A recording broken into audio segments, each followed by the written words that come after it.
Class 7th geography का portion हम complete कर चुके हैं। तीनों चैप्टर हमने फर्स्ट पीरियोडिक के मुकम्मल कर लिए हैं। अब हमने तीनों चैप्टर्स की जो एक्सरसाइज का ऑब्जेक्टिव पोर्शन है वो करना है। सबसे पहले आप चैप्टर नंबर 1 ओपन करें। फर्स्ट चैप्टर में आप देखें कि MCQs दिए गए हैं और इस बुक में जियोग्राफी की बुक में जस्ट MCQs ही हैं। तो आप पेज नंबर सबसे पहले पेज नंबर 13 ओपन करें अपनी बुक का। पेज नंबर 13 पे आपका फर्स्ट चैप्टर का ऑब्जेक्टिव है। तो सबसे पहले देखें the thickness of the external core of earth is, यानी जो अर्थ का जो एक्सटर्नल कोर पार्ट है उसकी थिकनेस कितनी है। तो इसका ऑप्शन है 2250 किलोमीटर। सेकेंड है the 70% of volcanoes are found, यानी वॉल्केनोज का 70% कहाँ पाया जाता है, on the bed of sea. Third है the thickness of upper mantle is, upper mantle की जो मोटाई है वो कितनी है, 670 किलोमीटर। इसका ऑप्शन है correct.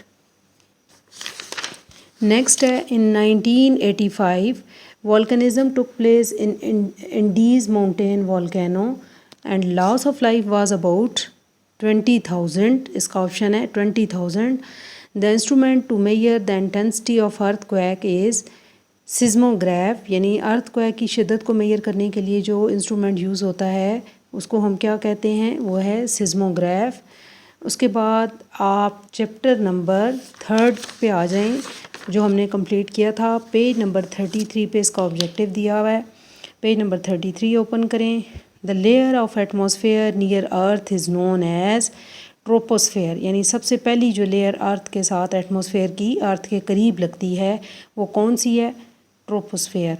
What is the distance of atmosphere from the surface of sea, जो एटमॉस्फेयर का सी सरफेस से जो डिस्टेंस है वो कितना है, तो वो 90,000 किलोमीटर्स है।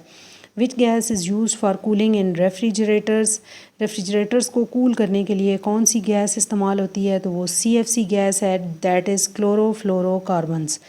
The main ingredient for atmosphere are, atmosphere के मेन इंग्रेडिएंट्स कितने हैं, 3 हैं, regular gases, variable gases and pollutants. What is the temperature of air at the boundary of mesosphere, mesosphere की बाउंड्री पर जो टेम्परेचर है एटमॉस्फेयर का वो कितना है, यानी मेसोस्फेयर जब ख़त्म हो रही है तो वहाँ पे एटमॉस्फेयर का जो टेम्परेचर है वो कितना है, अबाउट -100 डिग्री सेंटीग्रेड। इसका करेक्ट ऑप्शन है अबाउट -100 डिग्री सेंटीग्रेड।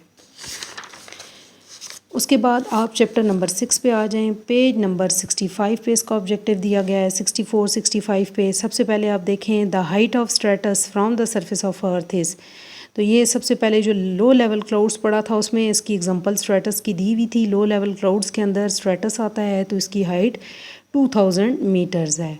नेक्स्ट आप देखें the lines joining the points having equal quantity of precipitation are, यानी प्रेसिपिटेशन की इक्वल क्वांटिटी को शो करने के लिए मैप के ऊपर जो लाइंस बनाई जाती हैं, मुख्तलिफ पॉइंट्स को जोड़ा जाता है उन लाइंस के ज़रिए, वो लाइंस क्या कहलाती हैं, वो लाइंस कहलाती हैं जी आइसोहाइट। नेक्स्ट है प्रेसिपिटेशन प्रोवाइड्स, प्रेसिपिटेशन से हमें क्या मिलता है, फ्रेश वाटर रिजर्वायर्स, यानी ताज़ा पानी के ज़खायर हमें मिलते हैं। नेक्स्ट है ओरोग्राफिक रेनफॉल इज़ ऑन, यानी ओरोग्राफिक रेनफॉल कहाँ पे होती है, माउंटेन्स पर होती है। नेक्स्ट है the instrument to measure rain is, कि कौन सा इंस्ट्रूमेंट रेन को मेजर करने के लिए, रेन को मापने के लिए इस्तेमाल होता है, तो उसका आंसर है रेन गेज। तो ये आपका पेज नंबर 13 फर्स्ट चैप्टर का ऑब्जेक्टिव हमने किया, फिर पेज नंबर 33 थर्ड चैप्टर का ऑब्जेक्टिव हमने किया, और फिर पेज नंबर 65 इस पे हमने 6 चैप्टर का ऑब्जेक्टिव कर लिया। अब साथ साथ आपने इसका ऑब्जेक्टिव भी तैयार कर लेना है, और ज़्यादातर वही सारा कुछ है ऑब्जेक्टिव के अंदर जो हमने शॉर्ट और लॉन्ग के अंदर पढ़ा है।